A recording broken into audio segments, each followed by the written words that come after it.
আসসালামু আলাইকুম, welcome to my video. সবাই আশা করি ভালো আছেন। সৌদি আরবে টিমো অ্যাপস ব্যবহার করি। টিমোতে একটু অফার থাকে, 95% ডিসকাউন্ট। তাই টিমো ব্যবহার করি। টিমোতে ডিসকাউন্ট পেয়েছি। এটা রেগুলার প্রাইস 200-250 টাকার মতো।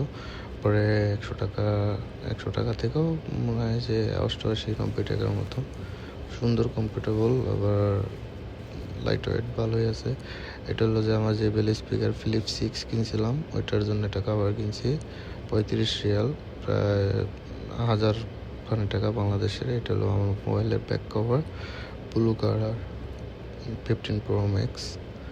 হ্যাঁ, সবগুলোই প্রোটেক্ট দিয়ে রাখলে অনেক দিন চালানো যায়, ভালো থাকে, এই জন্য এগুলো নিলাম। এই আর কিছু না। এই যে এটা হলো যে মেমো, ওদের অনলাইন থেকে কেনা, তো এদেশের অ্যাপসগুলো অনেক ট্রাস্ট, বাংলাদেশের মতো ট্রাস্ট না। ট্রাস্ট আমার আমি শপের লোকেশন দিয়েছিলাম। তাই আশা করি সবাই ভালো থাকবেন ইনশাল্লাহ, সবাই দোয়া করবেন ইনশাল্লাহ। সবাই অগ্রিম ঈদের শুভেচ্ছা।